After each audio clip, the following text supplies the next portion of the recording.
Hi everyone, I welcome you all to our channel. तो आज हम 30 अक्टूबर 2020 के न्यूज़ आर्टिकल डिस्कस करेंगे of the Indian Express. And before starting the session please do like, share and subscribe to our channel and press the bell icon. Okay, let's get started. देख लेते हैं, काफ़ी सारे न्यूज़ आर्टिकल्स आज हैं और additional तो आपको बताइए हम करते ही हैं जो अपना स्टैटिक पार्ट होता है, और बाद में रिविज़न पे हम ज़्यादा फोकस करते हैं ना कि रिविज़न बहुत ज़रूरी है।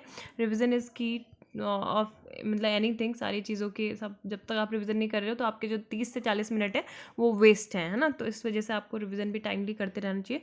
तो लेट गेट स्टार्टेड। देख लेते हैं, core industries output shrinks for 7th month. तो 7वें मंथ में भी जो कोर इंडस्ट्रीज़ है तो वो क्या किया है, श्रिंक हुआ है उसमें, ठीक है। और 0.8% in September, primarily due to fall in production of crude oil का जो प्रोडक्शन था है ना, उसका देखने को मिल रहा है डिक्लाइन। जो नेचुरल गैस है, रिफाइनरी प्रोडक्ट्स है एंड सीमेंट, ठीक है, तो इनमें काफ़ी ज़्यादा डिक्लाइन देखने को मिल रहा है।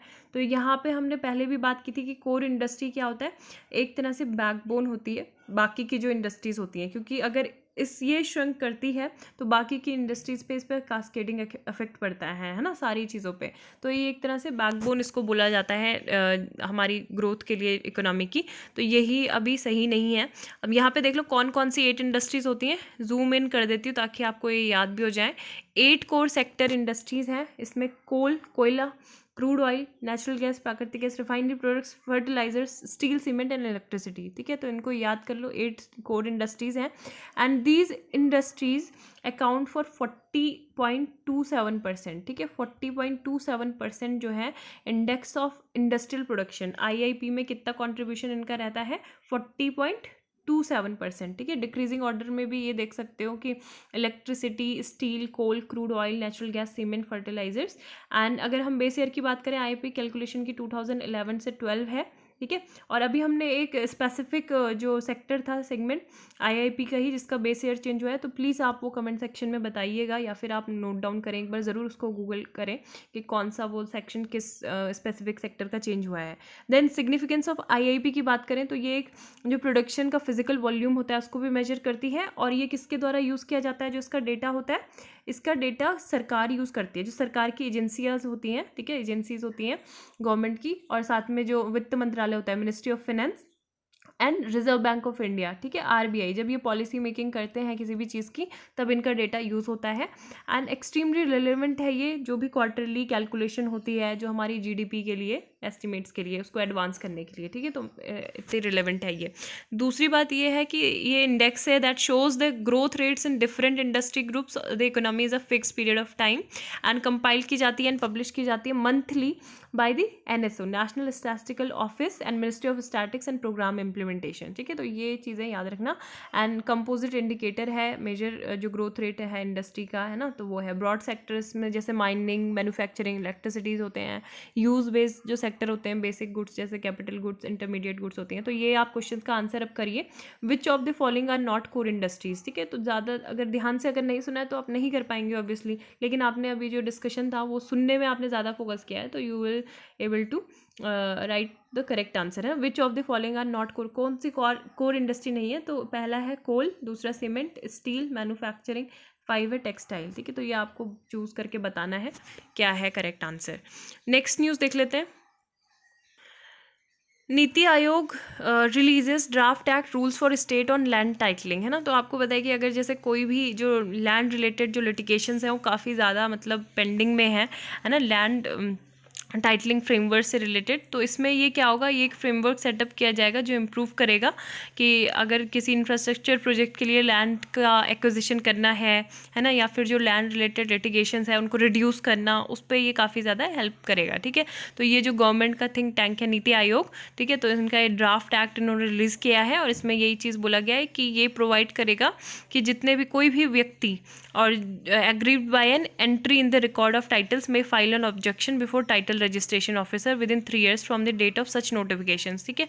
तो ये चीज़ है इसमें, तो यही आप याद रखिएगा। दूसरा क्या है, October December 19 urban joblessness eases, labour activity rises, ठीक है। तो ये बोल रहे हैं कि जो जॉबलेसनेस है वो गई है और थोड़ा सा जो लेबर एक्टिविटीज़ हैं वो बढ़ी हैं, ठीक है। तो ये क्या है, क्वार्टरली सर्वे है, किसका, पीरियोडिक लेबर फोर्स सर्वे। तो इन्होंने ये बोला है कि जो 15 से 29 एज ग्रुप के हैं तो वो 19.2% हैं अक्टूबर दिसंबर में, ठीक है। एंड जो अर्बन बेरोजगारी की अगर हम बात कर रहे हैं, below 20.6% July 2016 July September 2019. This data set differs from the annual report of periodic labour force survey, ठीक है, release bye MoSPI which covers both rural and urban areas. तो यहाँ पे तो केवल किसकी बात हो रही है, अर्बन की हम कर रहे हैं ना बात, लेकिन जो ये वाली जो रिपोर्ट होती है एनुअल रिपोर्ट पीरियोडिक सर्वे, तो इसमें हम दोनों की बात करते हैं, रूरल और अर्बन एरियाज की भी, जो MoSPI के द्वारा रिलीज की जाती है. यहाँ पे हम अर्बन जॉबलेसनेस की बात कर रहे हैं पीरियोडिक लेबर फोर्स सर्वे के थ्रू, जो निकाली जाती है क्वार्टरली बेसिस पे, ओके, और वो एनुअल बेसिस पे निकाली जाती है. तो पहला चीज़ तो आपको ये ध्यान में रखना है. तो MoSPI क्या है, ministry of statics and programme implementation, okay. दूसरा यहाँ पे डेटा दिया हुआ है, ये आप देख सकते हो कि 15 से 29 साल के मतलब जो है व्यक्ति, तो वो 19.2% है अक्टूबर दिसंबर के बीच में 2019 में, है ना. जो अर्बन शहरी बेरोजगारी की अगर हम बात करें, और 20.6% थे, एंड कहाँ पे, below 23.7% in same period the previous year ना. अगर जो फीमेल का अनएम्प्लॉयमेंट रेट देखें तो वो क्या है, 9.8% अक्टूबर दिसंबर 2019 में, ठीक है. जुलाई सितंबर में क्या था, 9.7 था. दूसरा ये कि अर्बन एम्प्लॉयमेंट रेट जो है was higher than the national average in Uttar Pradesh. मतलब स्टेट का जो अगर ब्रेकअप देखें, स्टेट वाइज ब्रेकअप, तो उसमें ये पता चला है कि जो नेशनल एवरेज है हमारा अर्बन एम्प्लॉयमेंट का, वो ज़्यादा है स्टेट्स में, जैसे उत्तर प्रदेश, उत्तराखंड, तेलंगाना, केरला, मध्य प्रदेश और जम्मू कश्मीर एंड आंध्र प्रदेश, ठीक है.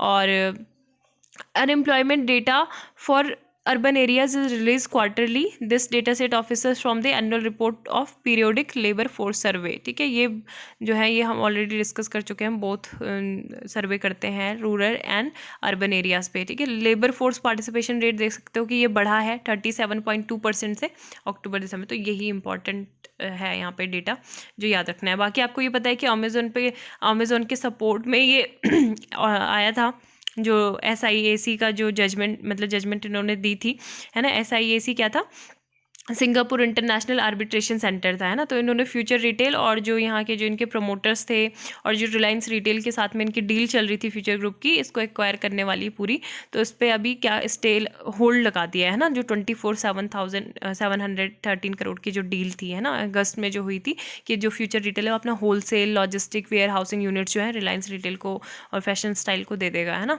परमानेंट आर्बिट्रेशन ट्रिब्यूनल में वॉज कॉन्स्टिट्यूटेड 90 डेज लेटर. तो यही चीज़ यहाँ पे बोला गया कि Amazon India writes to SEBI bourses ask not to okay deal. अभी ये बोला गया सेबी से कि यहाँ पे ओके ना किया जाए, है ना, इंटरनेशनल रिपरकशंस को देखते हुए. तो ये चीज़ है, यहाँ पे आपको इतना याद रखना, मतलब पता होनी चाहिए कि एटलीस्ट चल क्या रहा है यहाँ पे. State government private sector staff benefit to, तो यहाँ पे ये बोला गया है कि ये कौन सी स्कीम है, पहले ये देख लो, leave travel concession voucher scheme, ठीक है. तो ये जो कंजम्पशन बूस्टिंग मेजर है, तो उसी का ये पार्ट है. गवर्नमेंट ने ये अनाउंस किया है कि क्या है, LTC क्या है, लीव ट्रेवल कंसेशन, है ना. तो ये कैश वाउचर स्कीम है नॉन सेंट्रल गवर्नमेंट एम्प्लॉयज़ के लिए, which include employees of state government. जो स्टेट सरकार के मतलब राज्य सरकारों में भी जो सरकारी है अफसर, तो उनके लिए भी ये है, जो मतलब नौकरी कर रहे हैं, state owned enterprises and private sector, ठीक है. तो ये सभी उनके सब के लिए. Payment of cash allowance subject to maximum 36,000 per person is deemed LTC fare per person round trip. तो ये है. एम क्या है इसका, stimulate growth in the economy. Payment of cash allowance subject to maximum of rupees 36,000 per person LTC fare non central government. बस यही इसका M भी है. नेक्स्ट जो इंपॉर्टेंट न्यूज़ है, typhoon slams into Vietnam 60 killed, ठीक है. तो वियतनाम में टाइफून है, उसका नाम क्या है टाइफून का, उसका नाम है टाइफून मोलाव, ठीक है. मोलाव या मुलावे, कुछ भी आप पढ़ सकते हो उसको. Was one of the biggest storms to hit the country in 2 decades, ठीक है. तो ये अगर टाइफून मुलाव पूछा जाता है तो ये कहाँ पे आया है, ये वियतनाम में है, ठीक है, वियतनाम में. और टाइफून को अलग अलग जगहों में अलग अलग बोला जाता है. जैसे हमारे इधर साइक्लोन बोलते हैं, ऑस्ट्रेलिया साइड में वैली वेली या विली विली बोलते हैं, है ना. और बाकी आपको पता है हरिकेन हार्वे जैसे आया था, तो मैक्सिको रीजन या फिर USA का जो रीजन है वहाँ पे हरिकेन बोला जाता है टाइफून को ही. UK labour party suspense Corbin anti Semitism raw, ठीक है. तो यहाँ पे इनको बोला गया है कि cultural tolerant of anti Semitism. And जो वॉच डॉग है इक्वलिटीज़ एंड ह्यूमन राइट कमीशन, ये एक इंडिपेंडेंट ऑफिशियल बॉडी है जिनकी रिकमेंडेशन यहाँ पे लीगली इन्फोर्सेबल भी होती है, ठीक है. तो इसको क्या बोला गया है कि जो भी मतलब ये एंटी सेमिटिज्म के एलिगेशन पे लगाया. अब एंटी सेमिटिज्म होता क्या है, तो इसको एंटी सेमिटिज्म भी स्पेल किया जाता है. Anti semitism is hostility to prejudice और डिस्क्रिमिनेशन अगेंस्ट ज्यूज, ठीक है। तो एक पर्सन मतलब जो ये सारी पोजीशन होल्ड करता हो उसको एंटी सेमाइट बोला जाता है, और एंटी सेमिटिज्म को जनरली कंसीडर किया जाता है to be form of racism, ठीक है। तो रेसिज्म भी उसको बोला जाता है कि एक पर्टिकुलर जैसे ज्यूज कम्युनिटी के खिलाफ आप कुछ मतलब एक अपना इंस्टेंस रखते हो, है ना। तो ये चीज़ है। एंड दूसरी बात ये कि द रूट वर्ड ये देख सकते हो, false impression that antisemitism directed against all Semitic people, जो अरब से हैं। मतलब ऐसा नहीं है कि एक ही कम्युनिटी के खिलाफ, ये और कम्युनिटी के खिलाफ भी हो सकता है, ठीक है। तो ये चीज़ है। 1879 में जर्मनी में इस वर्ड का सबसे पहले यूज़ हुआ था। तो यहाँ पे बस इतना रखना है याद कि जो हेटर्ड है ना, तो यही सब है। UK Labour Party suspend Jeremy Corbyn, है ना। तो डे ऑफ शेम, तो एंटी सेमिटिज्म इनको बोला गया। Hostile behaviour toward Jews just because they are Jews, including stereotyped views and teachings proclaimed inferiority of Jews. ये है। नेक्स्ट, अब यहाँ पे जो था फ्रांस में आपको पता है कि अटैक हुए चर्च में, ठीक है। नाइस एक जगह है वहाँ पे, तो वहाँ पे अटैक हुए हैं और 3 की मौत हो गई। तो उसको जो वहाँ के फ्रांस के जो प्रेसिडेंट है, फ्रेंच पीएम, उनका ये कहना है, मैक्रोन का, कि ये इस्लामिस्ट टेरर अटैक है, ठीक है। तो मुस्लिम साहबा यहाँ पे कौन बोल रहे हैं, जो मलेशिया के फॉर्मर जो प्रीमियम है मोहम्मद महातिर मोहम्मद, तो इनका ये कहना है कि किल मिलियंस ऑफ फ्रेंच पीपल, है ना, कि मुस्लिम्स को ये राइट है कि वो सारे जो मिलियंस ऑफ फ्रेंच पीपल है उनको मार सकते हैं, क्योंकि पास्ट में कुछ ऐसे मैसेकर्स हुए हैं और वो क्या कर सकते हैं, कर सकते हैं। But by and large the Muslims have not applied the eye for an eye law, Muslim don't the French should. तो ये इनको मतलब एक तरह से धमकी दी गई है, ठीक है। एंड अदर वर्ल्ड लीडर्स का क्या कहना है ऑन फ्रांस अटैक्स में, देख सकते हैं कि radical Islamist killed and has no place in our society. तो ये जो जर्मन फॉरेन मिनिस्टर हैं हेको मास, इनका कहना है। यूएसए का क्या कहना है कि radical Islamist terrorist attacks must stop immediately. Vladimir Putin का कहना है कि terrorist are completely devoid of human morals. The UK stand steadfastly with France against terror and tolerance, ठीक है। तो हम इंडिया और बाकी की जो दूसरी कंट्रीज़ हैं, ठीक है, इंडिया, यूएस और यूके, ठीक है, तो ये सब फ्रांस के साथ हमने डायरेक्टली बोला है, लेकिन अभी ऑस्ट्रेलिया और बाकी कंट्रीज़ की तरफ से कोई ऐसा स्टेटमेंट अभी नहीं आया है। तो यहाँ पे यही कहना है कि फ्रांस का दिल्ली ने जो सपोर्ट दिया है तो वो काफ़ी ज़्यादा सराहनीय है ना। और बाकी ये सब चीज़ें मतलब कब से स्टार्ट हुई हैं ये भी पता होना चाहिए कि जो सैमुअल पैटी थे, है ना, तो उनकी हत्या कर दी गई थी। टीचर थे, वो फ्रीडम ऑफ एक्सप्रेशन पे लेक्चर दे रहे थे और उसमें एक कैरिकेचर यूज़ हुआ था प्रॉफिट मोहम्मद का। तो उसकी वजह से मतलब यहाँ से धीरे धीरे करके क्या हुआ, पहले तो इनको बिहेडेड कर दिया गया, है ना, उस 18 ईयर ओल्ड व्यक्ति के द्वारा। उसके बाद फिर ये पूरा मतलब जो प्रोटेस्ट हुए वहाँ पे, लेकिन प्रोटेस्ट के बाद जो इस्लामिक कंट्रीज़ हैं जैसे टर्की और पाकिस्तान और मालदीव, है ना, तो ये सारी, मलेशिया, तो ये सारी जो कंट्रीज़ हैं एक तरह से ये फ्रांस के जो गुड्स हैं, टर्की ने अनाउंसमेंट किया था कि उनकी जो मैक्रोन है उनकी स्पीच जो थी थोड़ा सा उनको मतलब काफ़ी ज़्यादा ऐसे बयान दिए थे, तो उसको फ्रेंच गुड्स का भी क्या कर दिया था, बॉयकॉट कर दिया गया था ना। लॉस्ट इन पेरिस, तो ये तो इसी से रिलेटेड ही है आर्टिकल। थोड़ा ताबिश खैर ने ये आर्टिकल लिखा है और फिलोसफिकल बातों पे यहाँ पे फोकस ज़्यादा किया गया है ना। You can not kill an idea with another idea but you can always kill a human being with an idea, है ना, कि आप क्या नहीं कर सकते, कि आप किसी आइडिया को किसी आइडिया से किल नहीं कर सकते, लेकिन आप हमेशा किसी ह्यूमन बीइंग को किसी आइडिया से किल कर सकते हैं। Do not fight for this idea और that idea if it is at the cost of the body, stand by the body, let it be free to live and not suffer. तो यहाँ पे कुछ कुछ जो पॉइंट्स हैं वो discuss कर लेते हैं क्या है। तो यहाँ पे इन्होंने यही बोला है कि जो फ्रीडम ऑफ एक्सप्रेशन है उसको मतलब क्या बोला गया है, sacredness of your religious symbol and someone makes cartoons of this religious symbol, है ना। तो आपके जो कुछ रिलीजियस सिंबल है वो बना लिया, अब जैसे प्रॉफिट ऑफ इस्लाम है जो मोहम्मद है उनका बना लिया गया था फ्रांस के केस में। एक डेडिकेट टीचर ने पेरिस में shows these carry cartoons to, मतलब कैरिकेचर ही सही है यहाँ पे बोलना, to his students in good faith, है ना। उनकी इंटेंशन ऐसे नहीं थी कि किसी को प्रोवोक करना कि बाद में ऐसा वायलेंट इरप्ट हो जाएगा और अपने ही पे ये भारी पड़ेगा, है ना। He believes it is necessary for the sake of the first idea that of freedom of expression, कि सभी को क्या है, अभिव्यक्ति की स्वतंत्रता है, इसलिए ये सब चीज़ें दिखाई गई। I have no problem with that, neither do all the Muslims I know. लेकिन ये चीज़ बोला गया कि लेकिन कुछ जो मुस्लिम हैं जो मतलब अपने को फ्रांस में जो सिंबल बोलते हैं, रिलीजियस सिंबल के कस्टोडियंस वो हैं, वो who get outrage they post intemperate things on social media, मतलब वो कुछ कुछ ऐसे सोशल मीडिया पे पोस्ट करते हैं और उसके बाद वो बोलते हैं उसे कि ये सिंपली प्रोटेस्ट हम कर रहे हैं या फिर क्रिटिसिज्म कर रहे हैं, हम कोई भी प्रोवोक नहीं कर रहे हैं वायलेंस को, ठीक है।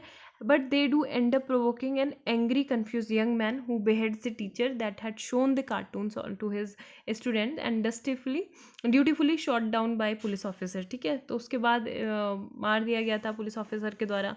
तो यही चीज़ बोली गई है कि जो दो बॉडीज़ होती हैं, टू डेथ्स होती हैं, and death is a physical matter, so is suffering. जो मेंटल एफिलेशंस होता है उसके भी हमारे फिजिकल कॉन्सिक्वेंसेज होते हैं, जो हमारे पेन होते हैं बॉडी में, ऑल पेन हम फील करते हैं, लेकिन जो होती है बॉडी होती है वो इमॉर्टल नहीं होती है ना। तो यही सब चीज़ें यहाँ पे बोली गई हैं कि these two ideas continue to be at loggerheads. France अपने कॉन्स्टिट्यूशन में सेक्युलरिज्म और फ्रीडम ऑफ एक्सप्रेशन में बिलीव करता है, और क्या बोलते हैं, जो प्रेसिडेंट की जो स्पीच थी उसमें उन्होंने डिफेंड किया था कि मतलब कैरिकेचर्स दिखाएंगे, और काफ़ी ये भी बोला गया कि वो क्या करेंगे, सारे टीचर्स को ये बोला गया है कि अभी जो है वो इनका बायकॉट नहीं करेंगे, और स्कूलों में जो है सारे उसमें ये दिखाया जाएगा, है ना, टीचर्स के द्वारा। तो यहाँ पे यही चीज़ बोली गई है कि these are countries whose autocratic governments do not trust freedom of expression, यानी जैसे आपको पता है कि जो बहुत सारी कंट्रीज़ हैं, है ना, तो वो फ्रीडम ऑफ एक्सप्रेशन पे बिलीव ही नहीं करती हैं, जैसे टर्की और ये सब हो गई कंट्रीज़। तो यहाँ पे यही बोला गया है कि ये सारे जो अगर स्टूडेंट को क्लासेस में ये कैरिकेचर्स दिखाएंगे, अभी स्कूल बंद है लेकिन बाद में ओपन होंगे, तो ये बोला गया will they be instructed to show the cartoons to all their students, what do teachers think of this proposal, है ना। तो इन्होंने काफ़ी सारे जो फ्रेंच के वहाँ पे टीचर हैं उनसे भी बातचीत की, तो वो टीचर्स जो हैं घबरा रहे हैं, वो ऐसा मतलब नहीं चाहते। तो वो घबरा क्यों रहे हैं, वाई, मतलब वो अनईज क्यों फील कर रहे हैं इसमें, why they are feeling uneasy. तो यही चीज़ एक टीचर का ही कहना था कि how do I get across to students who feel that I am just insulting their culture, I am sure they won't say anything to me but I might lose them forever, है ना। तो उनको मतलब खो सकते हैं अगर वो इस तरीके से प्रोजेक्शन आगे दिखाते हैं। They will just bracket away everything I could teach them, I will fail as a teacher. तो यही सब चीज़ें दूसरे का भी यही कहना था। तो इतना ज़्यादा मतलब आर्टिकल में मैंने जो क्रक्स था वो बता दिया आपको कि क्या था, ठीक है। और नेक्स्ट यहाँ पे जो आर्टिकल है वो क्या है, that is related to trust in data. तो ये कोविड-19 की जो टेस्टिंग कैपेसिटी है at all time onus is on authorities to ensure accuracy. तो यहाँ पे एक्यूरेसी की बात की गई है ना। अब आपको पता है कि जब से कोरोना वायरस स्टार्ट हुआ था तो उस टाइम पे जो डेटा था वो मतलब मिसमैच हो रहा था, सेंटर का कुछ था, ICMR का कुछ था, और जो वर्ल्ड मेट्रोलॉजिकल मतलब वो था वर्डोमीटर पे कुछ कुछ अलग अलग आता था, है ना। तो यहाँ पे यही चीज़ बोला गया है कि पहले भी ऐसा ही था, है ना। अभी जो मॉर्टेलिटी डाटा है release by the government of countries, जो वर्स्ट अफेक्टेड स्टेट है महाराष्ट्र के, did not match with the ICMR figures, है ना। To their credit the erring agency identified the glitches. अब ये इससे मतलब काफ़ी ज़्यादा प्रॉब्लम होती है, और अगर हमारे पास अगर पब्लिक हेल्थ चैलेंज से मतलब हमको टैकल करना है तो हमारे पास एक एक्यूरेट एक डेटा होना चाहिए, है ना। तो centre and West Bengal government के बीच में भी ऐसी स्थिति आई थी, जो डेटा जो था मिसमैच हो रहा था काफ़ी ज़्यादा।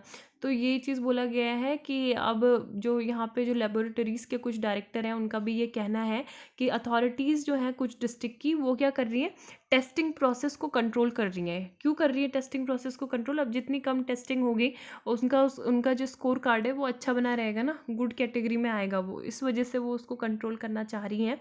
तो स्टेट और जो सेंटर गवर्नमेंट है उनको इन्वेस्टिगेट करना चाहिए इन सारी टैक्टिस पे, और करेक्टिव एक्शन कुछ लेने चाहिए, है ना। दूसरा यूनियन मिनिस्ट्री का ये कहना था कि on an average nearly 11 lakh test, है ना। तो 11 लाख जो टेस्ट है ये डेली बेसिस पे पास्ट अगर 6 वीक की हम बात करें तो ये कंडक्ट किए गए हैं, और कंट्री में अभी हमारे पास इतने रिसोर्सेज अवेलेबल हैं कि हम 15 लाख टेस्ट डेली बेसिस पे कर सकते हैं, ठीक है। लेकिन अभी हो कितने रहे, 6 हफ्तों में 11 लाख ही टेस्ट हुए हैं, ठीक है। The steady expansion of testing is one of the recent success in the country battle against corona virus. और प्राइम मिनिस्टर ने भी ये बोला था कि जो सिचुएशन है उसको इम्प्रूव करना है, उसको डिटेरिएट नहीं होने देना है। अगर हमारे पास एक्यूरेट पिक्चर एक रहेगी केस काउंट की, तो वो हमारे जो कंटेनमेंट स्ट्रैटेजीज़ हैं, है ना, उस पर हम उसके लिए काफ़ी ज़्यादा क्रूशल ये होंगी। जैसे हम हॉटस्पॉट वगैरह को ड्रॉ कर सकते हैं, कीपिंग जो मेडिकल इंफ्रास्ट्रक्चर है ना, स्टेट में सारा वो हम बिल्ड कर सकते हैं। With the country's testing capacity at all time high and consistently on the uptick, data accuracy should be the mantra, है ना। तो जो एजेंसीज हैं, ऑफिशियल्स हैं हर लेवल पे, उनका क्या होना चाहिए मंत्रा, डाटा एक्यूरेसी। तो ये चीज़ है। नेक्स्ट जो यहाँ पे लास्ट चाइल्ड मैटर्स, ठीक है। तो ये ASR की जो रिपोर्ट है, ASER, ठीक है, ASER क्या है, annual status of education report. तो यहाँ पे ये बताया गया है कि जो इंडिया का स्कूलिंग सिस्टम है वो काफ़ी ज़्यादा रिस्क में है, pushing it into deeper inequality, ठीक है। असमानताएं बहुत ज़्यादा हैं, क्योंकि हमको पता है लॉकडाउन में, पैंडमिक में हमें पता चला है कि ऑनलाइन लर्निंग पे कितना ज़्यादा फोकस था, लेकिन जो है बहुत सारे बच्चों को एक्सेस ही नहीं मिला था इंटरनेट का, है ना, तो वो डिस्ट्रेस में ही थे। A handful to the point of self harm as several reports to this newspaper attest by an exclusionary mode of learning. तो यहाँ पे रिपोर्ट भी यही शो करती है कि phone survey of 60,000 odd student across rural India, only about 1/3 of the served children, ठीक है। तो इनके पास ही जो 1/3 जिन सर्वे कराया गया था, इनमें से 1/3 के पास ही क्या था, एक्सेस था ऑनलाइन लर्निंग का, और इनमें से 11% के पास एक्सेस था जो लाइव ऑनलाइन क्लासेस चल रही थी ना, जैसे जूम कॉल, गूगल मीट, इस पे चल रही थी। And that the burden I am really sorry, burden of digital inequality has fallen on children shows up in the data, है ना। तो 24.3% जो था, वो चिल्ड्रन ऐसे थे जिनके पास क्या था, उनके कोई भी लर्निंग मटेरियल जो था स्कूल की साइड से रिसीव नहीं किया गया है। ऐसे 24.3% लोग थे, ठीक है। And survey has help because they had no smartphone, ठीक है, बहुत सारों के पास जो था स्मार्टफोन भी नहीं था, क्योंकि जो 75% की अगर हम बात करें तो 75% जो इंट्रैक्शन होता है स्कूल्स का वो व्हाट्सएप पर ही होता है, ठीक है। तो आप देख सकते हैं यहाँ पे इतने सारे लोगों के पास तो स्मार्टफोन ही नहीं थे।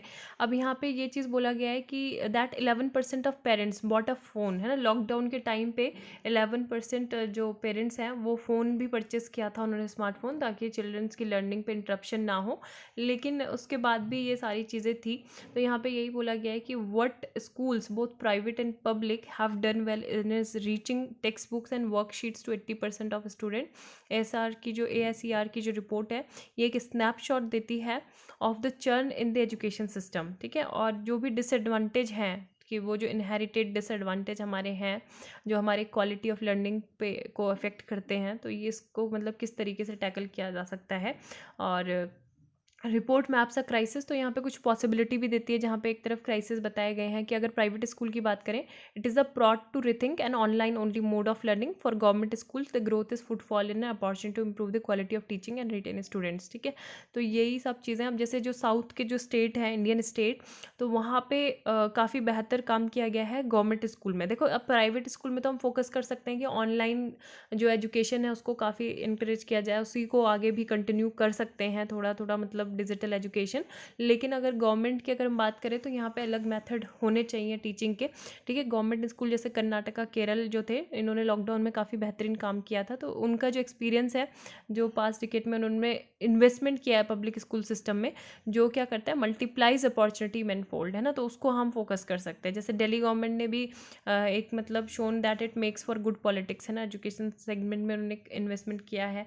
तो यही सब चीज़ें यहाँ पे बताई गई। ये जो है लॉन्ग नवंबर नाइट, तो ये नवंबर नाइट की बात की गई है। आपको बताया कि ट्यूसडे को, है ना, जो मतलब नवंबर की जो फर्स्ट वीक की जो ट्यूसडे होता है, that means 3rd of November, तो यहाँ पे इलेक्शन होंगे, है ना। उसका भी कुछ अलग से रीज़न है, वो अगर मुझे पूरा टाइम मिलेगा तो एक बार मैं आर्टिकल बता दूंगी आपको। इससे इंपॉर्टेंट बहुत सारे आर्टिकल अभी हम डिस्कस कर लेते हैं ना।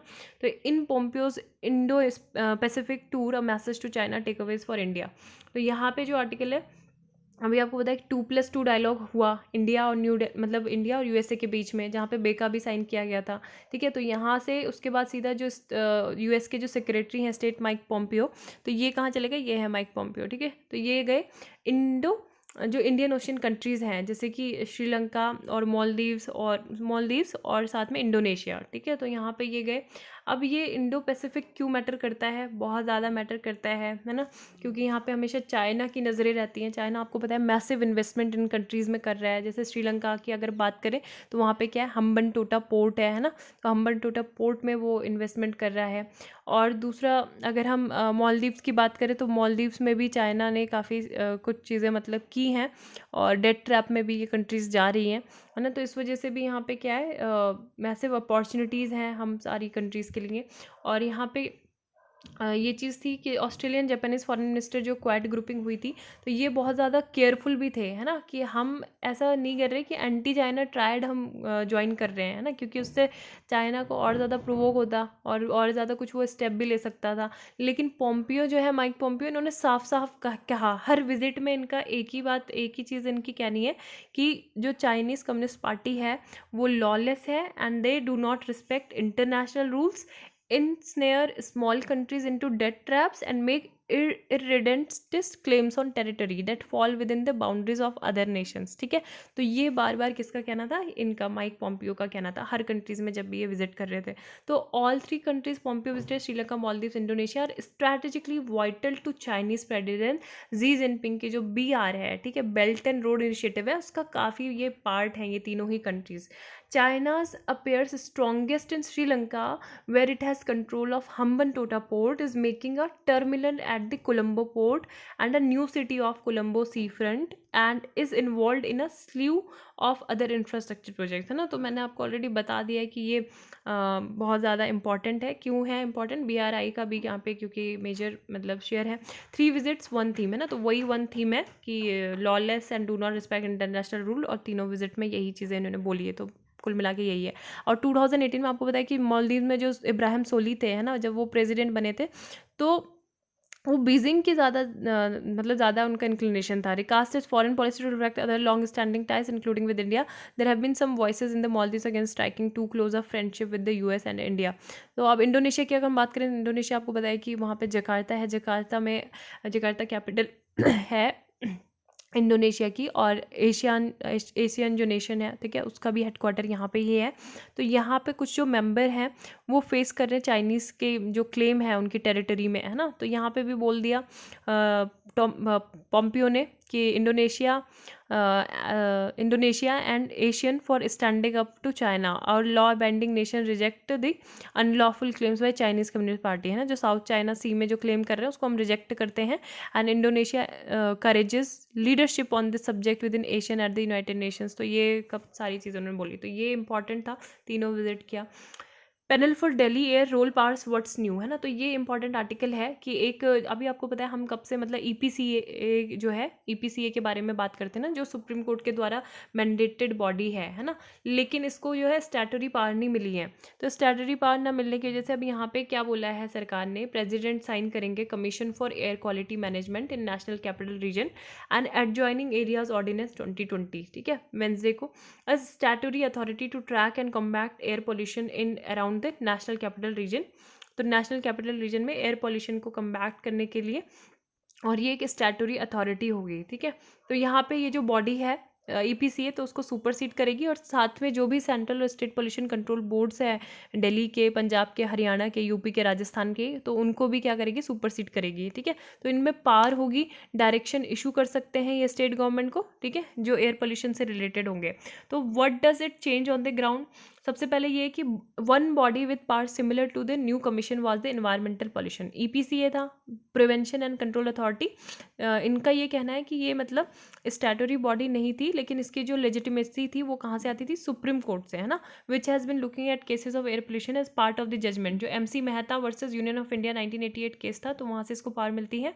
एंड ये जो है लीगल फ्रेमवर्क जो है सपोर्ट करता है इसको in form of law. EPCA was not however supported by a legal framework, ठीक है, लीगल फ्रेमवर्क इसका नहीं है कुछ भी।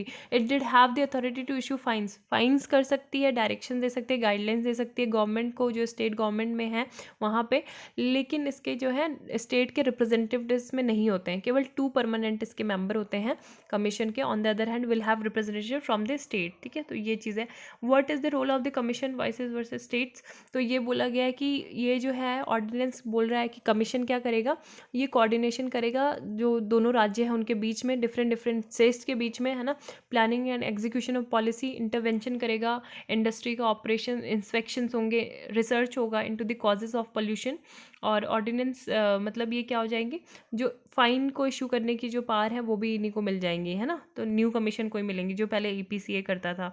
तो ये बोला गया है कि पहले से मतलब ये कि जो हमारी पावर हैं, जो EPCA के जो हैं member senior environment department official हैं, तो उनका ये कहना है कि पहले एटलीस्ट इनको ये बात थी कि मतलब ये क्या कर सकते थे, वाटर और साउंड पोल्यूशन भी तो है ना, जल प्रदूषण और ध्वनि प्रदूषण, तो ये इस पे बहुत सालों से फोकस नहीं कर पाए।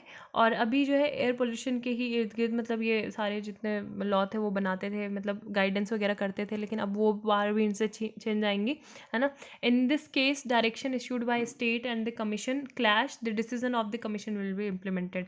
अगर क्या होता है कि अगर जो डायरेक्शन इशू किए गए हैं, ठीक है, तो अगर वहाँ पे स्टेट गवर्नमेंट या फिर कमीशन के बीच में अगर कुछ कॉन्फ्लिक्ट होता है, दोनों अगर नहीं मानते हैं, तो सबसे मेन जो अगर बात मानी जाएगी वो किसकी होगी, कमीशंस की ही बात मानी जाएगी, कमीशन की ही बातें इंप्लीमेंट की जाएगी, है ना। दैट मीन्स कि सेंट्रल गवर्नमेंट की हो गई, क्योंकि सेंट्रल गवर्नमेंट को ही ज़्यादा पावर इसमें होंगी। As per the ordinance only NGT and not civil courts is authorise to hear cases where the commission is involve.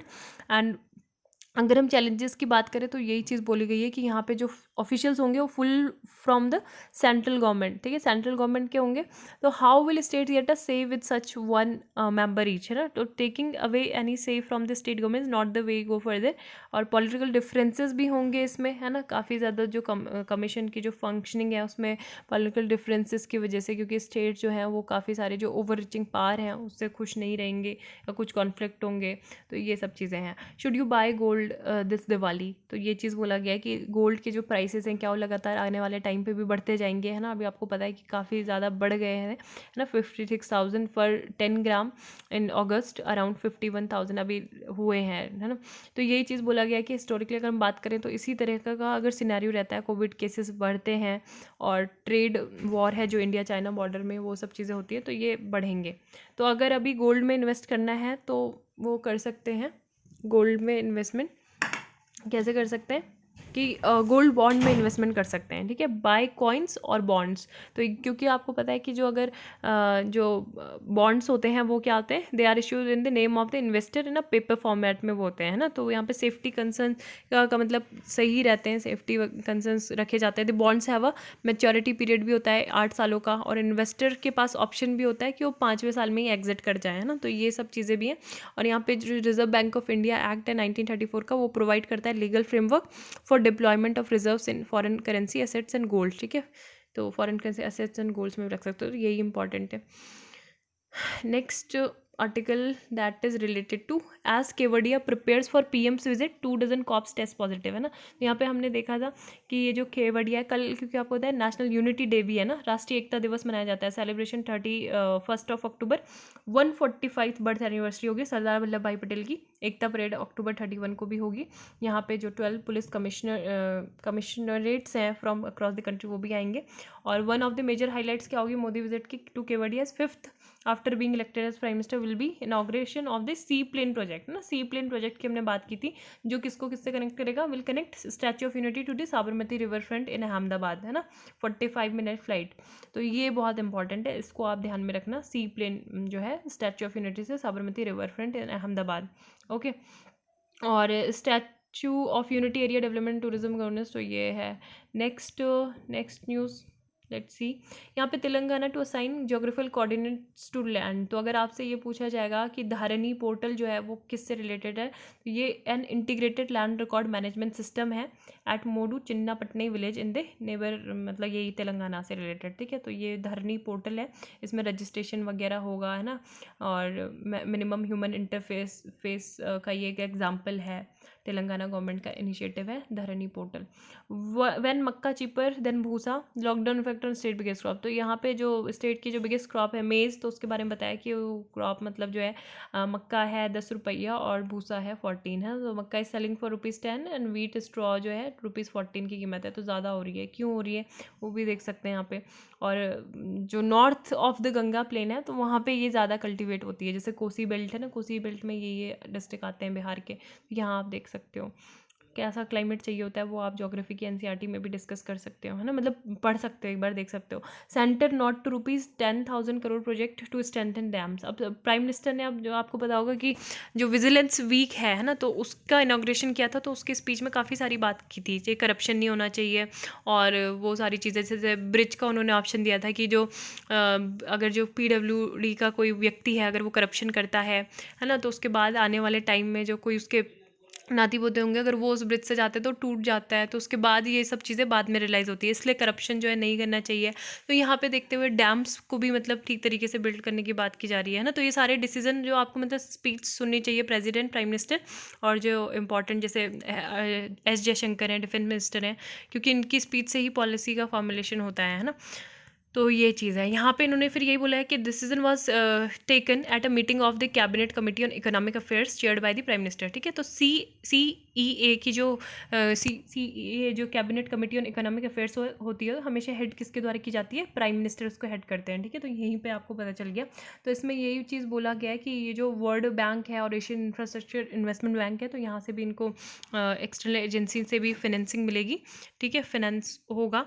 And comprehensive rehabilitation of 736 existing dams across the country will be carried out under 2 phases।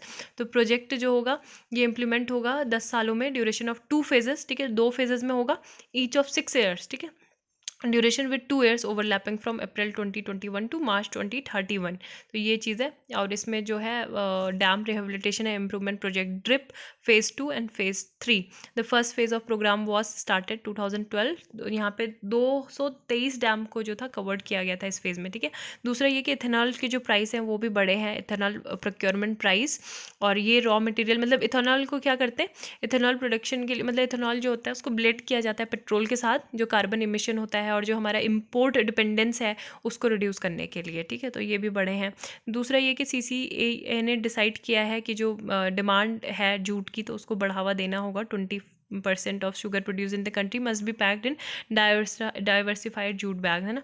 यहाँ पे एक छोटी सी news थी कि India conveys concern over map in Saudi bank note. तो छोटी तो नहीं है, बड़ी ही न्यूज़ है, बट छोटी जगह पे आई है। This note was issued by Saudi Arabian Monetary Authority on October 24, है ना, to mark the occasion of Saudi presidency of the G20। तो यहाँ पे इन्होंने हमने इंडिया ने बोला है कि यहाँ पे आप ऐसा नहीं दिखा सकते, सीरियस कंसर्न हमने बताया ना। उनके जो बैंक नोट थे with an incorrect depiction of India's external territorial boundaries. तो ये है। यहाँ पे है government to act against official who denied Aarogya Setu info. तो NIC जो है national informatic centre and NEZGD को इन्होंने बोला है कि आप देखो register complaints on green app Delhi. ठीक है, तो ग्रीन दिल्ली ऐप जो है ये इसको मोबाइल एप्लीकेशन है for resident to help control air pollution activities in this city. तो ये लॉन्च की गई थी और this app was launched even as Delhi's overall air quality index जो सीवियर पे पहुंच गई थी, है ना, 402 पे ऑफ 12 PM। तो ये लॉन्च की गई थी। इसमें कंप्लेन आप क्या कर सकते हो, रजिस्टर कर सकते हो। Toxic haze envelops capital as air quality improvement. तो ये सब भी हम कर चुके हैं। और on a way out EPC list what remains starting with curbing crop burning. तो इसके बारे में भी हम काफ़ी चीज़ें पढ़ चुके हैं। EPC हमको पता है कि सुप्रीम कोर्ट ने मैंडेट की थी ये बॉडी, है ना, और कब की थी, setup by central government January 29, 1998। EPC have played a crucial role. तो APCA के बारे में आता है कि उन्होंने क्या क्या किया है, तो उसी के बारे में ये सारी इन्फॉर्मेशन है। And the 2-member EPCA which was tasked with monitoring air pollution over the NCR was chaired by retired IAS officer Bhurelal, है ना। तो भूरेलाल इसके चेयरमैन थे, including environmentalist Sunita Narayan, director general of the centre for science and environment. तो ये थे।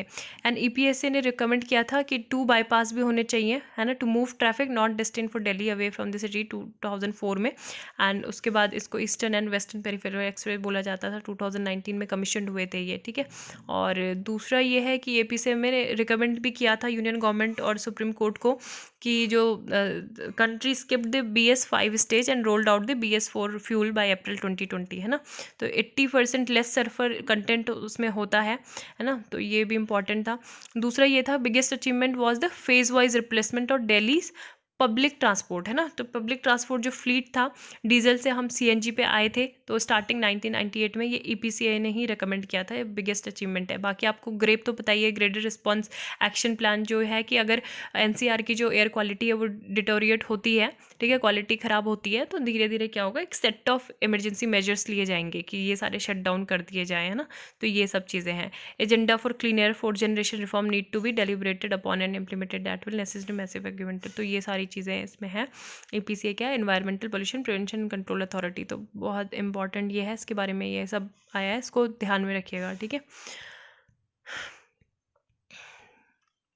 बाकी ये वही है, 3 killed at knife attack at nice church, France on high alert. और हमने यहाँ पे सपोर्ट किया है। बाकी ये सब हम डिस्कस कर चुके हैं कि किसने सपोर्ट किया क्या नहीं किया। ठीक है, so thank you, have a nice day, आपका दिन शुभ हो।